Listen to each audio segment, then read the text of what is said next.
to Mumbai, let's talk about a subject which is very close to our heart. We have a very old friend from the Aam Aadmi Party, Mr. Mahmood Deshmukh with us. याद रखें, महमूद देशमुख साहब वो शख्सियत हैं जो अकेले लड़ रहे हैं आज तक स्लम ड्वेलर्स के लिए, झोपड़पट्टी वासियों के लिए, और कोई पार्टी नहीं लड़ रही है। बाकी जितनी पार्टियां हैं उन्होंने स्लम लॉर्ड्स को इस्तेमाल किया, माफियाओं को इस्तेमाल किया, वहां पे स्लम एस्टेब्लिश किए, वोट बैंक बनवाया, और अब बिल्डर्स के लिए काम कर रहे हैं। बिल्डर्स का जो माफिया है उसके लिए काम कर रहे हैं ताकि उनको डिमोलिश कर लिया जाए और वहां पर बड़ी बड़ी, बहुत बड़ी बड़ी इमारतें बनाई जाएं जिसमें उनके हजारों करोड़ बने। Let's go across to mister Mahmood Deshmukh of the Aam Aadmi party. Mahmood Deshmukh साहब नमस्कार। नमस्कार। महमूद देशमुख साहब, आप अकेले शख्स हैं मुझे लगता है पूरे मुंबई शहर में, या आम आदमी पार्टी अकेली पार्टी है जो असल में गरीब लोगों के बारे में बात कर रही है। अकेले आप खड़े, अकेले। मतलब हमारे पार्टी के नाम में ही आम आदमी है, तो हमारी लड़ाई आम आदमी की है। जी दुरुस्त बात है। तो अभी आगे लड़ाई कहां तक पहुंची सर? जो बैंड्रा का जो स्लम था वो कहां तक पहुंची, और जो बाकी जो स्लम है जिनके ऊपर आप काम कर रहे हैं वो लड़ाई कहां तक पहुंची, उसके बारे में जरा बताएं हमारे दर्शकों को। महमूद देशमुख साहब। देखिए, बांद्रा वेस्ट की लड़ाई जो है वो अभी सुप्रीम कोर्ट पहुंच गई है। जी आवाज आ रही है सर? आवाज आ रही है, बिल्कुल बढ़िया आ रही है, बोलिए। बांद्रा वेस्ट की लड़ाई जो है वो अभी सुप्रीम कोर्ट पहुंच गई है, क्योंकि हाई कोर्ट का तो आपने सुना ही होगा, हाई कोर्ट के जज का क्या स्टेटमेंट था, क्या कहना था। तो उन्होंने तो निराश कर दिया लोगों को, लेकिन उस देश के संविधान ने मतलब एक उपलब्धि दी है कि अगर हाई कोर्ट में अगर आपकी सुनवाई नहीं होती है तो आप सुप्रीम कोर्ट में जा सकते हैं। तो वहां के लोगों ने सुप्रीम कोर्ट का दरवाजा खटखटाया है और सुप्रीम कोर्ट में मैटर एडमिट करके लिया गया जी। तो बहुत जल्द सुप्रीम कोर्ट में सुनवाई होगी और हम उम्मीद करते हैं इस देश के संविधान पे हमें भरोसा है कि हमें इंसाफ मिलेगा। वहां के बांद्रा वेस्ट के, महाराष्ट्र नगर, शास्त्री नगर के लोगों को इंसाफ मिलेगा। जबरदस्त। लगातार आपके जो बीएमसी जो अधूरा काम है, जैसे आपके साथ हम लोग शास्त्री नगर कलीना में भी काम किए, वहां पर न पायवाटा ठीक था, जो पैसेजेस वो ठीक नहीं थे, रोड्स वो ठीक नहीं थे, वो जो ड्रेनेज लाइन जिस प्रकार से चल रहा था वो ठीक नहीं था, पानी नहीं आ रहा था। आज भी वही हालत वहीं पर है। तो ये कैसे, कोई प्लान है आपके पास जैसे इसको कैसे सुधारे? बिकॉज ये बहुत बड़ा समस्या है स्लम ड्वेलर्स को। देखिए, ऐसा है ना प्रदीप जी, उसका कारण यह है कि मुंबई महानगर पालिका में कोई सरकार नहीं है।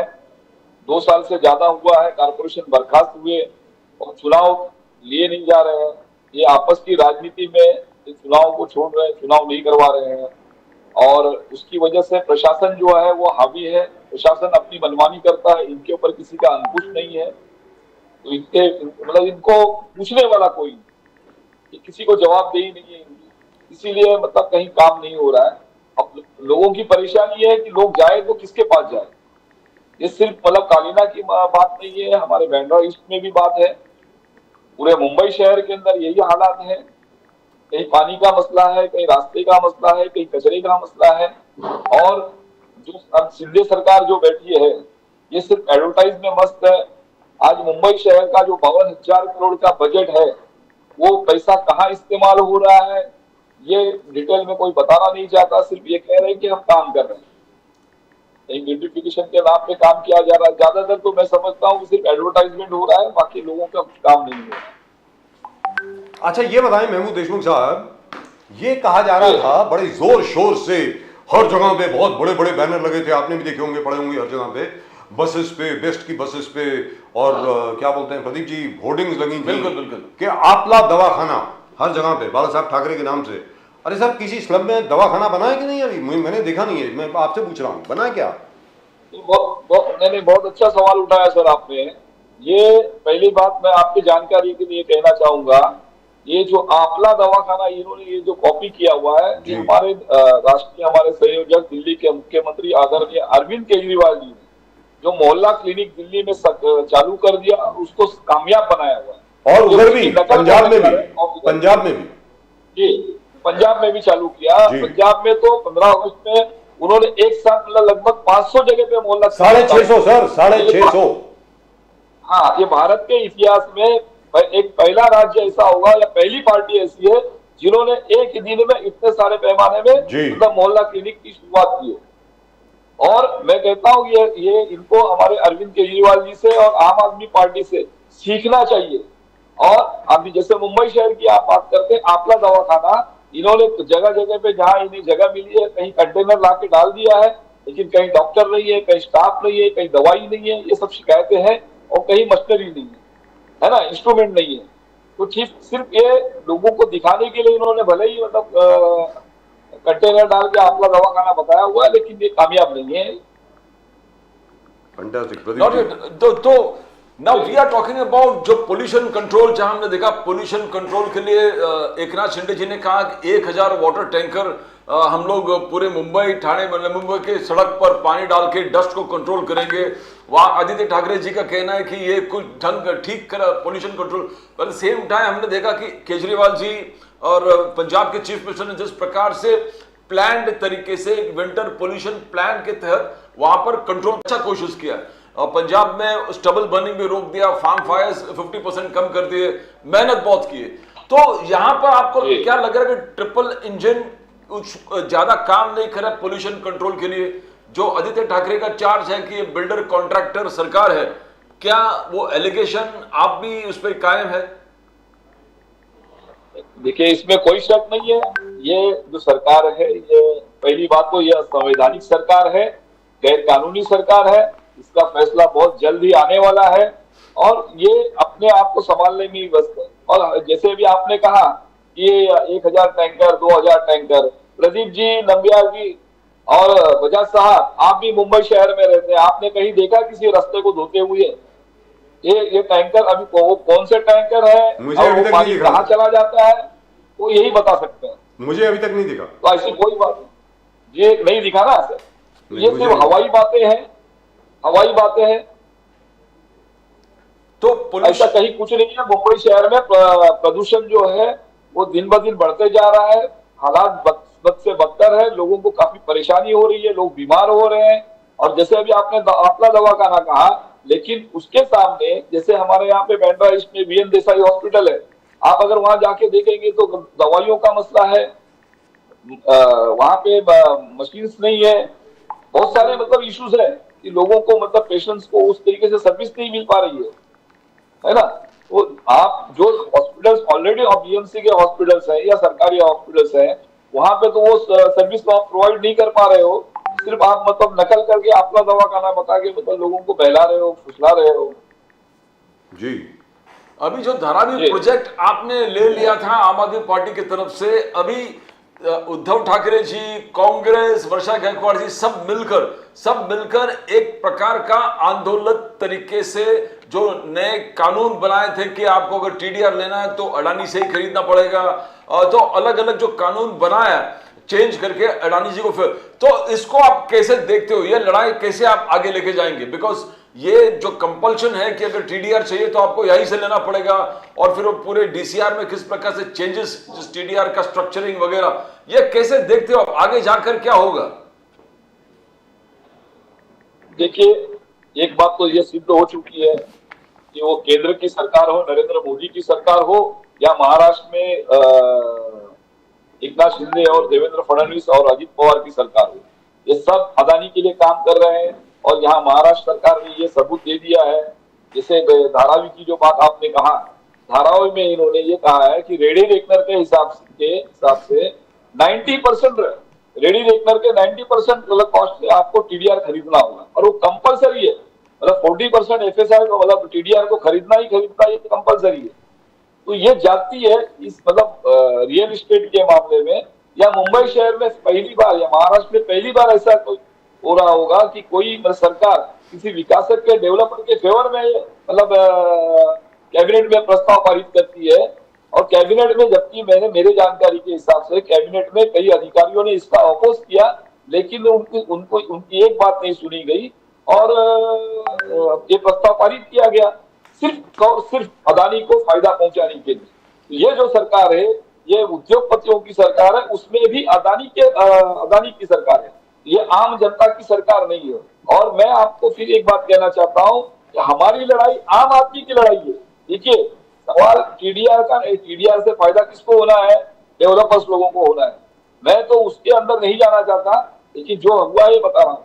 हमारी लड़ाई है धारावी के जो नागरिक है और या मुंबई शहर में जो भी आम आदमी है, जो भी झोपड़पट्टी में रहने वाला आदमी है, उनकी लड़ाई है।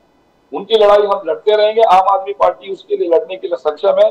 अभी 4 दिन पहले भी हम लोग शिवड़ी में जिजामाता नगर वहां गए थे। वहां पे 3000 लोगों का मसला है। वहां पे 2 लोग वहां पे आमरण उपोषण पे बैठे थे। अभी ऐसा सुनने में आ रहा है कि वो कुछ बिल्डर ने उनसे वादा किया है कि मैं आपकी बातें मान लूंगा, आपकी मांगे पूरी करूंगा और काम करूंगा। लेकिन मुझे ऐसा लगता है ऐसा कभी होने वाला नहीं है।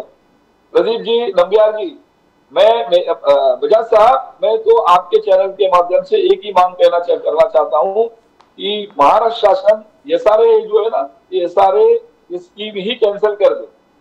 ये सारे सबसे बड़ा मतलब स्कैम है इस मुंबई शहर के अंदर। जहां जहां मतलब प्राइम लोकेशन है, ग्रीन प्रॉपर्टी है, वहां पे डेवलपर जाते हैं डेवलप करने के लिए, या अदरवाइज बाकी जैसे अलग जहां पे रेट नहीं मिलता है वहां पे कोई एसआरए की स्कीम लागू नहीं होती है, एसआरए की स्कीम इम्प्लीमेंट नहीं होती है। तो मैं तो कहता हूँ इसको स्क्रैप करना चाहिए एसआरए की स्कीम को, और गवर्नमेंट ने जैसे मतलब डेवलप करना चाहिए। गवर्नमेंट ने पूरा अपने हाथ में लेके लोगों को बसाने का काम करना चाहिए। जैसे पहले जो ओरिजिनल आइडिया था, ओरिजिनली यही आइडिया था शरद पवार जी के वक्त कि सरकार खुद डेवलप करके देगी। करेक्ट जी, एब्सोल्युटली करेक्ट। लेकिन एक चीज तो है प्रदीप जी, बिल्कुल बिल्कुल जो महमूद देशमुख साहब बता रहे हैं बिल्कुल ठीक है, क्योंकि सारी करप्शन जो आती है अगर आप देखें रियल एस्टेट बिजनेस में, वो एसआरए स्कीम्स की वजह से आती है साहब। जहां जहां पर एसआरए स्कीम्स हैं, स्पेशली जहां जहां पर स्लम्स जो हैं वो प्राइम लोकेशंस पर हैं, वहां पे एकदम भ्रष्टाचार शुरू होता ही है। तो आपकी बात बिल्कुल ठीक है, लेकिन आपकी बात कोई मानेगा क्या? महमूद देशमुख साहब बताएं। देखिए सर, कैसा है, आम आदमी पार्टी का काम है, आम आदमी पार्टी के कार्यकर्ता के नाते ये मेरा काम है, मेरा कर्तव्य है आवाज उठाना, और हम आवाज उठाते रहेंगे। आम आदमी पार्टी आम आदमी की लड़ाई लड़ते रहेगी। आज अगर मुंबई शहर में जहां भी अगर आप देखेंगे, ज्यादातर हर झोपड़पट्टी में है ना, हर झोपड़पट्टी में, हर स्लम इलाके में अगर आप जाएंगे देखेंगे तो लोग परेशान हैं। परेशान इसीलिए है कि भाई डेवलपर कहीं किराया नहीं दे रहा। अभी आपको आपकी जानकारी के लिए शायद मालूम है, एसआरए में एक नया नियम आया है कि डेवलपर ने 2 साल का किराया एडवांस में जमा करना है और 1 साल का पीडीसी देना है, पोस्ट डेटेड चेक देना है। मतलब 3 साल का उसको किराया एसआरए में जमा करना है, उसके बाद ही उसको एलओआई मिलेगा, सीसी मिलेगी, आईओए मिलेगा। इस तरीके से काम होता है ना। लेकिन उसके बावजूद अभी फिलहाल तो सब काम रुका पड़ा है, नहीं हो रहा है। लेकिन जो इसके पहले के जो लोग फंसे पड़े हैं, 10-10 साल लोगों को किराया नहीं मिला हुआ है, लोग बाहर किराए से मतलब जो दूसरी तरफ कहीं किराए पे रह रहे हैं, वो कहाँ जाएंगे? उनको घर कैसे मिलेगा? उनके बारे में गवर्नमेंट कुछ सोच नहीं रही है। और कितना साल लोग अपने घर के बाहर रहेंगे, आप बताइए ना जी। आज आपने कानून लाया ना, लेकिन पहले से जो लोग बाहर बैठे हुए हैं अपना घर, जिन्होंने अपना घर खाली करके दे दिया है और दूसरी तरफ कई किराए से रहते हैं, हर साल 11 महीने के बाद में उनको अपना घर बदलना पड़ता है, वो उनका क्या होगा? उनको घर कब मिलेगा? उनके बारे में ये सरकार कब सोचेगी? गरीब आदमी के बारे में सरकार के पास सोचने का समय नहीं है, क्योंकि ये सरकार ही मतलब अदानी और अंबानी की है। कहने का मतलब ये हुआ कि वो बेचारे जो थे, एक तो अपने घर से वंचित हो गए, उसके बाद बिल्डर ने किराया देना बंद कर दिया, और आज की तारीख में लोगों से कर्जा ले लेके, साहूकारों से कर्जा ले लेके, कर्जे के मतलब पहाड़ के नीचे बहुत लोगों ने तो अपनी जान भी दे दी है। मतलब प्रदीप जी और हमने यहाँ पर ना जाने कितनी मर्तबा, कितनी बार ऐसी सोसाइटीज दिखाई जो रीडेवलपमेंट के लिए भी गई हैं, जहां पर बिल्डर भाग गया है, बिल्डर ने पैसा नहीं दिया है, और कई जो बेचारे अधेड़ उम्र के लोग थे उन्होंने दम तोड़ दिया है, लेकिन सरकार ने अभी तक उसके बारे में इंटरवेंशन नहीं किया है। तो इसका सोल्यूशन क्या है, ये तो बताएं ना सर। देखिए, इसका सोल्यूशन ऐसा है ना कि सरकार को ही निकालना होगा और जनता को भी जागरूक होना होगा। जनता के बीच जो बैठे हुए लोग हैं, इसकी सबसे मेन वजह यह है कि पब्लिक लड़ाई लड़ने के लिए मतलब किसके पास जाए, उम्मीद किससे करे? जब कोई परेशानी आती है तो पब्लिक किसी लोकल नेता के पास जाती है, वो नगर सेवक होगा या विधायक होगा या फिर सांसद होगा, एमपी होगा। लेकिन मेरा ये स्पष्ट आरोप है कि जितने भी, और यहाँ पे आज यहाँ मुंबई शहर का यही हाल है, मुंबई शहर में अगर स्लम ये अगर ये दुर्दशा है तो उसके लिए सभी राजनीतिक पार्टियां हैं। ये राजनीतिक पार्टी के नगर सेवक हो, एमएलए हो, एमपी हो, ये बिजनेस पार्टनर बन जाते हैं डेवलपर के साथ में। और डेवलपर इसीलिए मतलब आम आदमी को गिनता नहीं है, आम आदमी की कोई कीमत करता नहीं है। वो कहावत है ना सर, सैया भय कोतवाल फिर डर का जिसके सर पे विधायक का हाथ होगा, है ना, तो फिर वो बिल्डर किसको डरेगा, आप मुझे बताइए। फिर वो गरीब लोगों के साथ जाती करता है। इसीलिए मैं कहता हूं कि स्कीम को स्क्रैप कर देना चाहिए, ये सारे की स्कीम को ही स्क्रैप कर देना चाहिए और डायरेक्टली गवर्नमेंट का जो एनेक्चर बनता है, आप जैसे क्लस्टर सर्वे करवा के आप एनेक्चर बनवा लीजिए, गवर्नमेंट उनको बना के दीजिए। गवर्नमेंट टेंडरिंग सिस्टम लाए डेवलपमेंट के अंदर, इस सारे सिस्टम में भी टेंडर सिस्टम लेकर आगे, टेंडर लाके जिसके ज्यादा टेंडर होगा उसको दिया जाएगा, गवर्नमेंट को भी रेवेन्यू मिलेगा और लोगों को भी घर मिलेगा। इसमें ये हो रहा है कि न गवर्नमेंट का फायदा हो रहा है न जनता का फायदा हो रहा है, बिल्डर इसमें मलाई ले रहा है और जो नेता उसमें इन्वॉल्व हो जाते हैं। अभी आप भी जानते हैं बांद्रा वेस्ट का हाल क्या है, आप भी जानते हैं भारत नगर का क्या हाल है। इन्वॉल्वमेंट किसका है आप मुझे बताइए ना। एक बिल्डर इतनी हिम्मत करता है ना, एक बिल्डर सरेआम मतलब उजाड़ने की कोशिश कर रहा है, तो किसके बलबूते पे कर रहा है?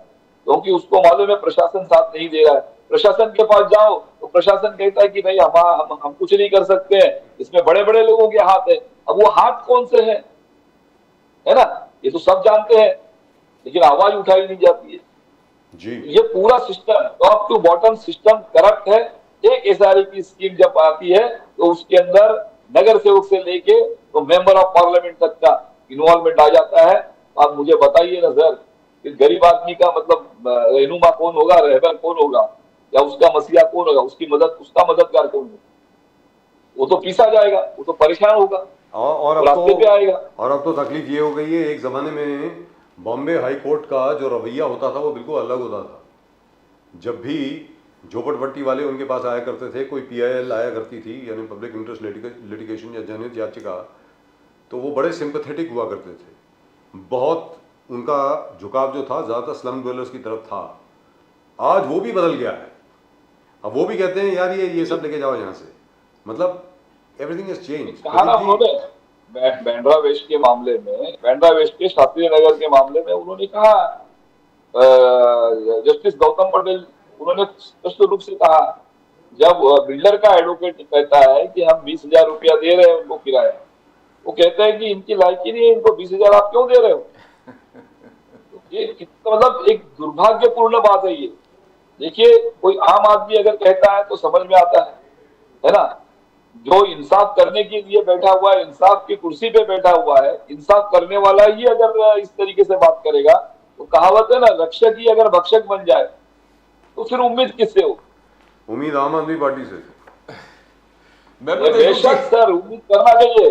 मैं कहता हूं इस देश के हर नागरिक ने आम आदमी पार्टी से उम्मीद करना चाहिए, और आम आदमी पार्टी ही एक ऐसी पार्टी है जो सिर्फ और सिर्फ डेवलपमेंट की बात करती है, विकास की बात करती है, शिक्षा की बात करती है, आरोग्य की बात करती है ना, महिलाओं की मतलब बात करती है, बच्चों के भविष्य की बात करती है। हम न जात की राजनीति करते हैं न धर्म की राजनीति करते हैं, हम सिर्फ विकास की राजनीति करते हैं। और इसीलिए आम आदमी पार्टी के नेता को कोई बर्दाश्त नहीं कर पाता है, कोई हजम नहीं कर पाता। लेकिन यहाँ पर महमूद देशमुख साहब जी, ये सवाल मैं आपसे पहले भी पूछ चुका हूँ।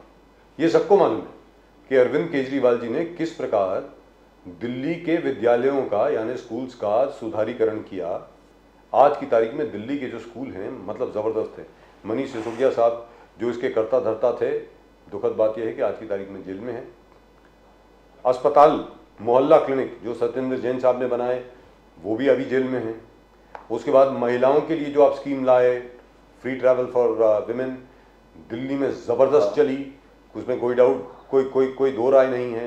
पंजाब में आपने 651 मोहल्ला क्लिनिक शुरू कर दिए और वादा भी किया है कि दिसंबर तक जितने भी ज़िला अस्पताल हैं उन सब में जो बेसिक इंस्ट्रूमेंट्स होने चाहिए, जैसे एक्सरे मशीन है, जैसे MRI स्कैन है, जैसे बाकी सब चीज़ें जो होती हैं, एक एक चीज़ वहाँ पर होगी। ऐसा भगवंत मान साहब ने वादा किया है और मैं मानता हूं कि वो वादा पूरा करेंगे। ये सब जानते हुए भी मुंबई की जो जनता है फिर भी आखिर में जो आप बात कह रहे हैं कि ये फला फला राजनेता उसमें इन्वॉल्व है, इस माफिया के आदमी से इन्वॉल्व है और वो स्लम लॉर्ड जो हैं उनके साथ इन्वॉल्व है, फिर भी उन्हीं को जाके वोट क्यों देती हैं? ये बताएं सर। महमूद देशमुख साहब, ये क्या है माजरा, ये प्लीज बताएं। सर देखिए, सही बात सर। देखिए ये जो मुद्दा आपने उठाया है, इसके पीछे का कारण है, आपने एक चीज देखा होगा, जब भी चुनाव आते हैं तो वोट ऑफ परसेंटेज क्या होता है वो देखिए। कहीं 45% वोटिंग होती है, कहीं 55 होती है, कहीं 50 होती है, 52 होती है, 100% वोटिंग कहीं नहीं होती जी। ये बात मैं कई बार, मतलब ऐसे पर्सनली मैंने कई जगह पे चर्चा की होगी, कई मीटिंगों में मैंने ऐसे लोगों को समझाया होगा। क्योंकि वोटर जो है आज, मतलब 100% वोटिंग कहीं नहीं होती है पूरे देश में। 1952 से लेके जब से इस देश में चुनाव हो रहे हैं, है ना, 1952 से लेके अब तक का इतिहास अगर आप देखेंगे तो हमारे देश का दुर्भाग्य है कि 100% वोटिंग कहीं नहीं होती। तो 52%, 55% या 48% ये वोटिंग रेशो है। ये जो वोट है, वोट बैंक है, ये इसमें मेरा सीधा सीधा कहना है, इसमें ज्यादातर जो वोटिंग होती है वो कुछ धर्म के नाम पे होती है, कुछ जात के नाम पे होती है, कुछ पैसे के बलबूते पे होती है ना, पैसे के लालच में वोटिंग की जाती है। भाई कोई कहता है ये मेरे समाज का है, मैं उसको वोट दूंगा। कोई कहता है मेरी जात वाला है, मैं वोट दूंगा। कोई कहता है मेरे प्रांत का है, मैं वोट दूंगा। फिर कोई बोले मेरे धर्म का है, मैं वोट दे रहा हूँ। और कुछ पैसे के लालच में वोट होता है, वोटिंग होता है ना। जब और जो जिसने हकीकत में जो मतलब एक एजुकेटेड क्लास है, जिन्होंने वोटिंग के लिए बाहर निकलना चाहिए, है ना, वो बाहर ही नहीं निकलता इलेक्शन के दौर में।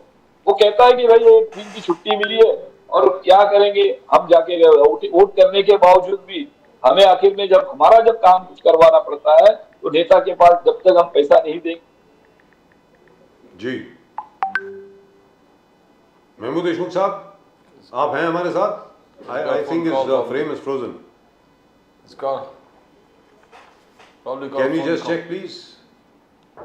I don't think Mr. Mahmood Deshmukh is with us right now. Can somebody check it, please? Now, Aam Aadmi Party, as you said, have been doing a fantastic job, but then, Yes. where slums are concerned, where the poor are concerned, downtrodden, because आपने देखे जितने 5 states में election हो रहा है, Congress has just copy pasted Aam Aadmi Party's entire manifestos, and Yes. they're taking credit for that. And Yes. in fact, but the BJP is highlighting that you can't rely on Congress Garib Kalyan Yojana because they have failed miserably where Karnataka is concerned. That this is an endless debate. So as you have been always telling that they should learn something from Arvind Kejriwal ji. And I think we've got Mr. Mahmood Deshmukh back with us. Mahmood Deshmukh साहब, yes sir, बोलिए। आखिर में महमूद देशमुख साहब, जैसा कि आप कितनी बार बोल चुके हैं, हम यहाँ पे कितनी बार बोल चुके हैं कि भैया अगर तुम भ्रष्टाचारियों को वोट दोगे फिर उसके बाद आकर के शिकायत मत करो कि मेरे साथ ये हो रहा है। क्या कहेंगे इसके बारे में? नहीं सर, यही कह रहा हूँ ना मैं कि लोगों के सामने, लोगों के पास ऑप्शन नहीं था, सब्स्टिट्यूट नहीं था। अब आम आदमी पार्टी के रूप में लोगों को एक पार्टी नजर आ रही है जो लोगों के समझ में आ रहा है, इस देश के नागरिकों के समझ में आ रहा है कि भाई आम आदमी पार्टी एक ऐसी पार्टी है जो विकास के नाम पे काम करती है। इसीलिए 2 राज्यों में, दिल्ली और पंजाब में, लोगों ने हमको चुनकर दिया है ना। और आने वाले कल में हम उम्मीद करते हैं कि और भी कई अलग अलग राज्यों में भी हमको अच्छी तरीके से लोग मतलब वोट देंगे और हमारे लोग जीत कर आएंगे।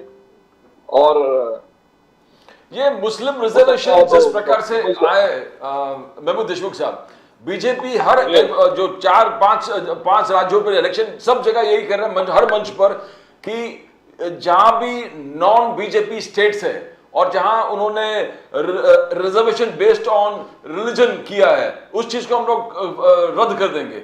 नाउ यहां पर भी देवेंद्र फडणवीस जी पे आरोप लग रहा है कि not only Maratha, Dangar, Lingayat, but Muslim reservation को भी उन्होंने अंडर द कार्पेट डाल दिया है। कोई एक्शन नहीं ले रहा है, कुछ नहीं ले रहा है। इनफैक्ट कांग्रेस ने भी, पृथ्वीराज चौहान जी ने भी प्रश्न उठाया फडणवीस जी के कंडक्ट। तो आप इसको कैसे देखते हो? क्या रिलीजियस बेस्ड रिजर्वेशन बीजेपी का कहना रद्द करेंगे, कैसे देखते हो आप देशमुख जी? सर देखिए, एक मुझे आप बताइए ना, रिलीजियस बेस का सवाल ही कहाँ है? मुझे आप बताइए, जो धनगर समाज, देखिए मैं उसमें जाना नहीं चाहता था, लेकिन बार बार ये बात आती है धर्म के आधार पे रिजर्वेशन नहीं दिया जाएगा, है ना? तो मुझे आप बताइए ना, आज मराठा समाज के लोग वो आरक्षण मांग रहे हैं, धनगर जी। समाज के लोग भी आरक्षण मांग रहे हैं, है ना? या लिंगायत समाज के, ये लोग जो आरक्षण मांग रहे हैं, ये भी किसी धर्म में है ना, कि नहीं है? पहले ये धर्म से ही जुड़े हैं ना, हिंदू धर्म से जुड़े हैं ना, कि नहीं जुड़े हैं?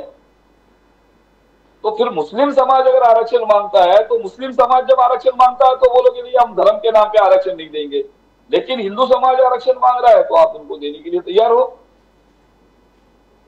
तो ये दोहरी नीति है, और भारतीय जनता पार्टी और इनसे तो उम्मीद ही नहीं करता है, और मुसलमानों ने तो इनसे उम्मीद करना ही नहीं चाहिए कि भाई भारतीय जनता पार्टी की सरकार मुसलमानों को आरक्षण देगी। प्रदीप जी, बिल्कुल मैं सुन रहा हूं। और जो पृथ्वीराज चौहान, हाँ, जो फडणवीस जी पे जो आरोप लग रहे हैं, आपका कहना है कि सही है, उनका कोई मंशा नहीं है, आशा नहीं है जो? अरे सर, मैं क्या कहता, मैं यही कहना चाहता हूं कि भारतीय जनता पार्टी, नरेंद्र मोदी, सुनिए, इस देश के प्रधानमंत्री हो या आज महाराष्ट्र में बैठी हुई जो सरकार है, इनसे ये अगर कोई उम्मीद करता है कि मुसलमानों को ये आरक्षण देंगे, तो ये उम्मीद करना गलत है। और मैं ये कहता हूं कि मुस्लिम समाज के अंदर, अभी जैसे state commission for schedule caste को इंस्ट्रक्शन दिया है सुप्रीम कोर्ट ने कि आप इसको जल्दी से जल्दी रिपोर्ट सबमिट करिए, है ना? Social and economical backward class, ये सोशल इकोनॉमिकल, है ना? तो ये तो माइनॉरिटी मुस्लिम समाज में भी लोग हैं। जी, अगर जो रेशो आप मराठा समाज के लिए लगाना चाहते हो, उस रेशो में तो मुस्लिम समाज भी है। अगर जैसे आप एजुकेशनल अगर देखोगे, तो लास्ट टाइम जो क्राइटेरिया डिसाइड हुआ था, 16% मराठा समाज को जिस बेस के ऊपर आरक्षण दिया गया था, अगर उसके हिसाब से अगर आप देखेंगे तो जमीन, देखिए खेती कितनी है मराठा समाज के पास, उससे कम खेती मुस्लिम समाज के पास मिलेगी। एजुकेशन के मामले में मराठा समाज से ज्यादा पिछड़ा मुस्लिम समाज आपको मिलेगा, है ना? सामाजिक तौर पे अगर वो शिक्षा में पिछड़ा हुआ है, जमीन जायदाद में, एजुकेशन में पिछड़ा है, मतलब ऑटोमेटिकली वो पिछड़ा है, ये आपको मानना पड़ेगा। लेकिन इनकी नीयत जो है वो मुस्लिम समाज के प्रति मतलब अच्छी नहीं है। ये मुस्लिम समाज को किसी भी हालात में रिजर्वेशन देना नहीं चाहेंगे, ये, और इनसे उम्मीद करना भी एक गलत बात। मैंने लास्ट टाइम एक बात ये कही थी प्रदीप जी, बोलिए। मैं तो ये कहता हूँ, पूरे देश में देखिए, आप मुस्लिम समाज को आरक्षण की बात पे मैं कहना चाहता हूँ कि इस देश के अंदर 6 लाख एकड़ जमीन है जो वक्फ बोर्ड की जमीन है ना? वो मुस्लिम समाज के वक्फ बोर्ड की जमीन है, वो आप मतलब वो मुस्लिम समाज के भलाई के लिए दे दीजिए। वो जमीन जो है कई जगह पे एनक्रोचमेंट हुआ है, यहाँ पे मुंबई शहर में मुकेश अंबानी का जो अंटालिया बना हुआ है वो वक्फ बोर्ड की जमीन है। आज इतना प्राइम लोकेशन है वो, पर आज कोई भी और पार्टी इसके बारे में आवाज नहीं उठाती है। क्यों? दे दीजिए ना, वो मुस्लिम समाज की जमीन है, मुस्लिम समाज की जो जहां जमीनें हैं, जहां प्रॉपर्टी है, हम उससे रेवेन्यू ले लेंगे और मुस्लिम समाज के भलाई के लिए काम करेंगे।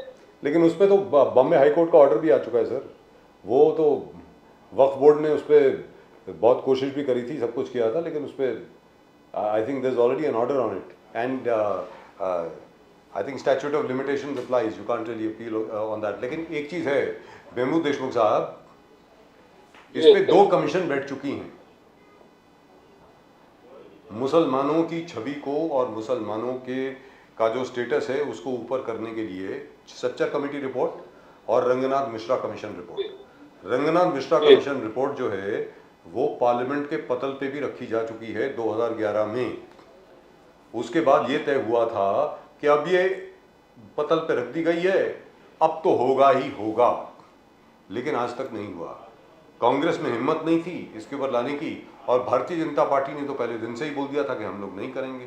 तो आपको लगता नहीं है कि अब जा करके वक्त आ गया है कि रंगनाथ मिश्रा कमीशन रिपोर्ट के ऊपर एटलीस्ट डिबेट तो हो, अरे बातचीत तो हो, क्या लिखा है उसमें होना चाहिए। क्योंकि कई जगह तो ऐसा है, अरे सर मैंने तो रिपोर्ट पढ़ी है ना, कई जगह तो ऐसा लिखा है, स्पेशली उत्तर प्रदेश में, बिहार में, कि जो शेड्यूल कास्ट जो हैं उनका जो दर्जा है उनसे भी बदतर दर्जा है मुसलमानों का कई जगह पे, उत्तर प्रदेश में और बिहार में। बेशक, सही बात, बेशक बेशक सही बात है। ये तो राजेंद्र सच्चर कमेटी में भी यही कहा गया सर जी, लेकिन सच्चर कमेटी की रिपोर्ट रिपोर्ट में भी यही बातें आती है। लेकिन सच्चर कमेटी लेकिन report was not so detailed. Ranganath Mishra commission report जो है वो बहुत डिटेल्ड है, उसमें एक एक चीज लिखी गई है। और मुझको ऐसा लगता है कि साहब देखिए, आज की तारीख में किसी को मालूम नहीं है कि असल में हिंदुस्तान में कितने मुसलमान हैं। कोई कहता है 21 करोड़ हैं, कोई कहता है 22 करोड़ है, कोई कहता है 30 करोड़ हैं। एक सेंसस के मुताबिक तो आज की तारीख में भारत में 14% मुस्लिम समाज। सर, भारत में इंडोनेशिया से भी ज्यादा मुसलमान हैं आज की तारीख में। Yes, सबसे ज्यादा बिल्कुल, मुसलमान बिल्कुल, दुनिया में भारत में है। तो अगर आपके पास 23 करोड़ तबका है, एक इतना बड़ा आबादी का, वो अगर पिछड़ा रह रहा है तो देश तरक्की कैसे करेगा? अरे सबको साथ में लेके चलना पड़ेगा ना भाई।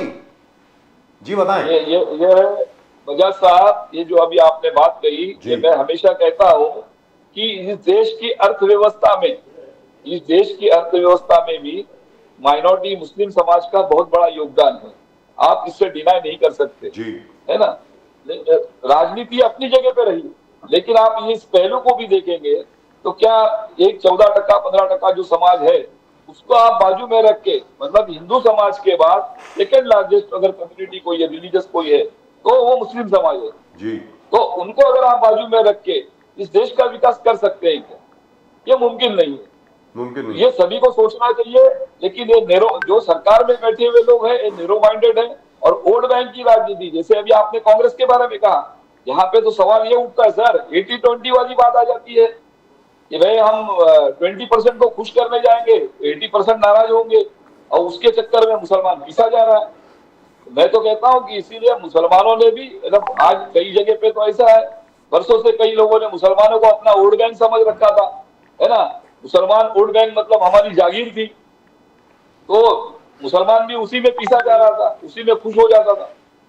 अब मुसलमान कहीं जाग रहा है, तो मैं तो मतलब मुस्लिम समाज से भी मेरी अपील है कि आप किसी की वोट बैंक मत बनिए। ये देखिए कि डेवलपमेंट की बात कौन करता है, धर्म की बात पे जाइए मत। राजनीति करना, जो लोग धर्म की राजनीति करते हैं, और इसके लिए सर मैं आपको ये कहता हूँ, आज तक सत्ता में बैठे हुए जो भी मतलब सेक्युलर पार्टियां थी, वो भी उसके मुस्लिम लीडरान उसके लिए जिम्मेदार है जी। आज अभी जब बात आती है मुस्लिम लीडर्स की या ओबीसी लीडर, ये जितने भी मराठा लीडर हो या मुस्लिम लीडर हो, ये सिर्फ इन्होंने मतलब अपने समाज के नाम पर राजनीति की है, राजनीतिक रोटी सेकी है, बाकी इन्होंने अपने समाज का भला नहीं किया है। दुरुस्त बात। तो आज लोगों को समझने की जरूरत है, लेकिन ऐसे नेताओं को घर भेजने की जरूरत है जी। अब मुझे बताइए ना, मुस्लिम समाज के जितने भी नेता हुए, आप भी जानते हैं, मैं भी जानता हूं, है ना, कितने मुस्लिम समाज का भला किया है? कभी कितने मुस्लिम समाज के मतलब बारे में आवाज उठाई है? कोई अरे सर, आज अगर वो कोई मुस्लिम समाज का भला कर देगा तो उनके लिए वोट कौन करेगा? यार वोट नहीं करेगा, वोट तो करने की बात है, वो अपनी कुर्सी बचाना चाहता है पहले। मैं वही बात कर रहा हूँ, आज की तारीख में जो मुस्लिम समाज है वो अगर पढ़ लिख गया, उनको नौकरियां मिल गई, उनका स्टैंडर्ड ऑफ लिविंग बहुत अच्छा हो गया, सब इंजीनियर बन गए, डॉक्टर बन गए, आईटी एक्सपर्ट्स बन गए, अब आर्मी में चले गए, नेवी में चले गए, एयरफोर्स में चले गए, अरे भाई फिर इन नेताओं के लिए कौन वोट करेगा? खुद सोच के तो बताइए ना।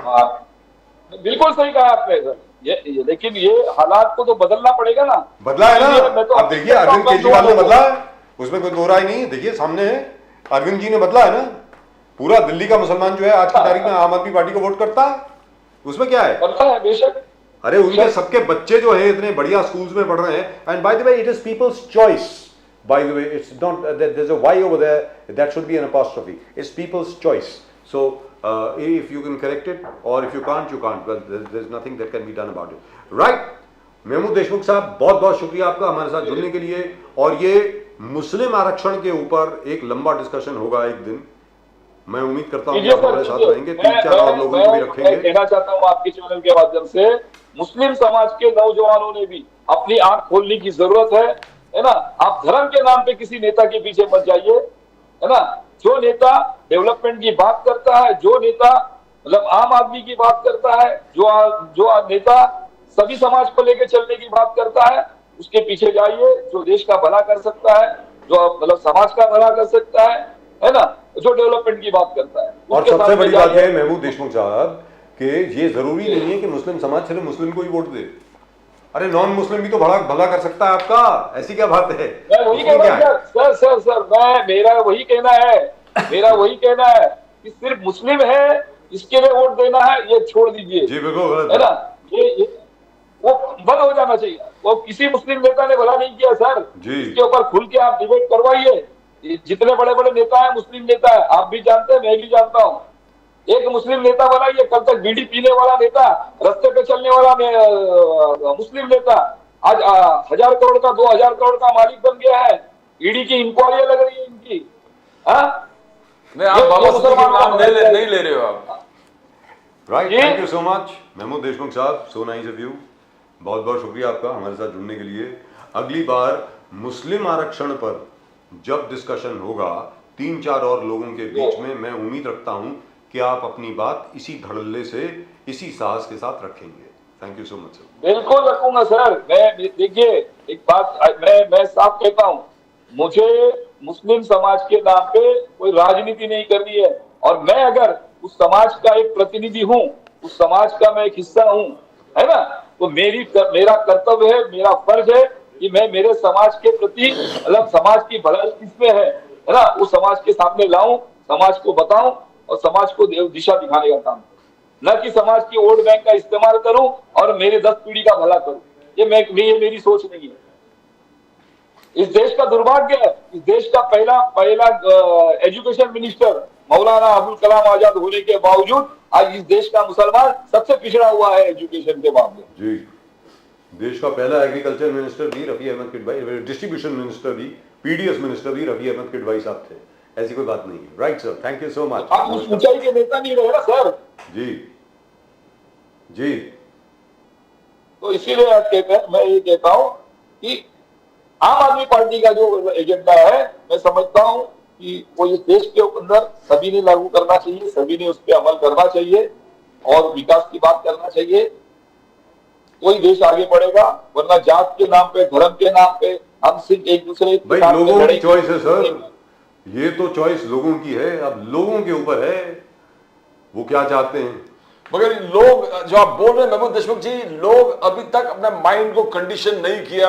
हिंदू का वोट हिंदू को ही जाता है, मुसलमान का वोट मुसलमान को ही जाता है। उत्तर भारतीय आज भी पूरे देश में यही स्थिति है। ये बिल्कुल बदला नहीं है। इसके लिए एक बहुत बड़ा कैंपेन चलना पड़ेगा। ठाकुर का वोट ठाकुर को, बिल्कुल, ब्राह्मण का वोट ब्राह्मण को, वही चलता है। आप कितने भी यादव का बोलो वोट कि यादव नहीं, को, ऐसा नहीं जाट है। का जाट को, बिश्नोई का बिश्नोई को, वैश्य का वैश्य को, बनिया का बनिया को। ये क्या है? नहीं सर, ऐसा है, आप देखिए मुस्लिम समाज ने, देखिए मुस्लिम समाज के अंदर सैयद शहाबुद्दीन नेता हुए, जीएम बारात वाला नेता हुए, जी। है ना, लेकिन मुस्लिम समाज ने उनको नेता नहीं माना। जी। मुस्लिम समाज ने पंडित जवाहरलाल नेहरू को नेता माना, इंदिरा गांधी को नेता माना। यूपी के अंदर मुलायम सिंह को नेता माना, बिहार में लालू जी को माना, हेमंत नंदन बहुगुणा साहब को माना, शरद पवार जी के, जी बहुगुणा साहब को माना। जी जी मैंने कहा हेमवती नंदन बहुगुणा साहब को भी माना नेता। करेक्ट है, बराबर है। तो जी। मुस्लिम समाज कभी मुस्लिम लीडर के पीछे नहीं चला। उन्होंने हमेशा दूसरों को लीडर माना है सर। दुरुस्त बात। लेकिन और हालात जो है, ये जो खराब हुए हैं हालात, ये हाल 2014 के बाद से इस देश के अंदर ज्यादा जहर फैला हुआ है जातिवाद का। अब उसके ऊपर एक बहुत लंबा डिस्कशन चलेगा सर। मुझे तो ऐसा लगता है कि प्रधानमंत्री नरेंद्र मोदी सबसे पहले हैं जिन्होंने पासमंदा मुसलमानों के बारे में बात करी है। सीधी सादी बात है। खैर उसके बारे में बाद में बात करेंगे। Thank you so much sir, thank you very much. Mahmood Deshmukh sahab, बहुत बहुत शुक्रिया आपका हमारे साथ जुड़ने के लिए। नमस्कार। नमस्कार। You know, this is an endless discussion. This can go on Yes. and on and on and on. But then, reforms should happen in the minds of the people, mind of the elected people, And in the mind of the people who got the vote. And in fact, what the Muslim community, rightfully speaking, should be fighting for is the Delhi model.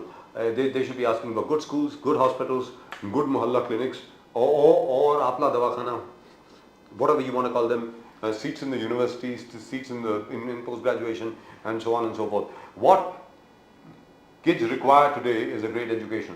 You have a good education, you don't need reservation. Let's be very clear. It's an upliftment अपने आप हो जाता है school से। और सबसे बड़ी बात है, schools. और सबसे बड़ी बात यह है कि साहब, इस्लाम is the only religion that I know of, by the way, where the holy book, the Quran itself, starts with Iqra, reading, the reading of the man who knew not how to read. And that word, by the way, to study, reading, is mentioned 650 times in the Holy Quran itself. And yet the Muslim community seems somewhat backward in terms of literacy and in terms of education, which is very, very sad.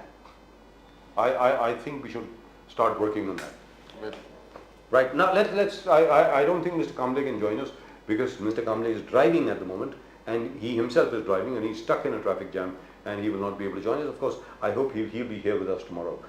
In the meantime, we do have some comments.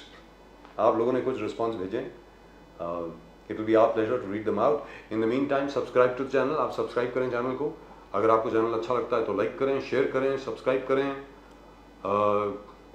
Subscribe जरूर करें. And do send in your comments. आप अपने response जरूर भेजें. जैसे भी हों, बुरे हों, अच्छे हों, जो भी हों, जरूर भेजें. Let's take a look at some of the comments which have come.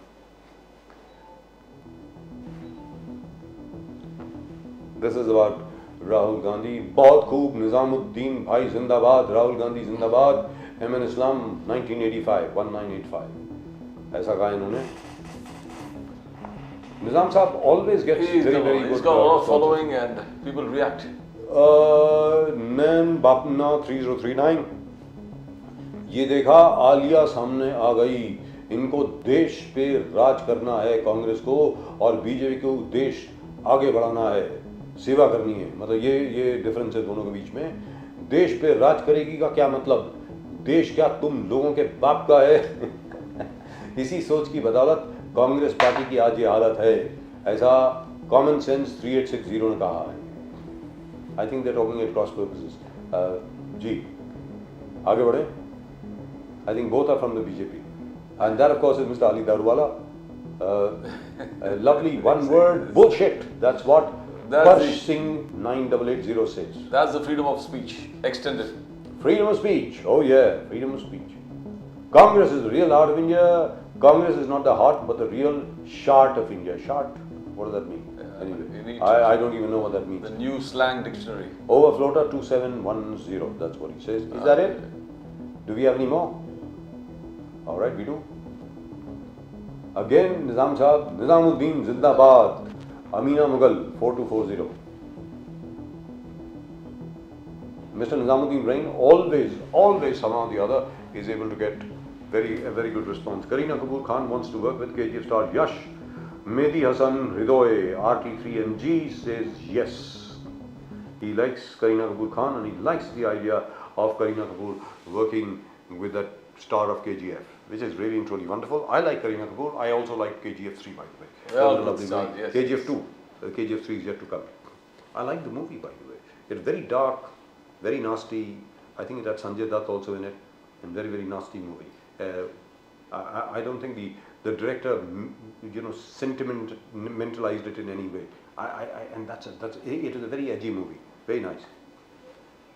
Bit melodramatic, as most of the films are, but really good. My recommendation, watch it. KGF 1, KGF 2, both are really good. KGF 2, by the way, is especially good. Right, that's it from Pradeep ji and myself. आप सब लोग देखते रहें nation now. Subscribe करें, like करें, share करें, इसके बारे में चर्चा करें अगर दिल करे तो, और ना भी करे तो फिर भी सब्सक्राइब तो करें और ज़रूर अपने कमेंट्स भेजें. एक बार फिर आप सब लोगों को पूरी नेशन नाउ की टीम की तरफ से तुलसी विवाह की बहुत बहुत शुभकामनाएं. सब लोगों को, आप सबको जय हिंद, जय महाराष्ट्र, जय भवानी, जय शिवाजी. वंदे मातरम. Vande Mataram.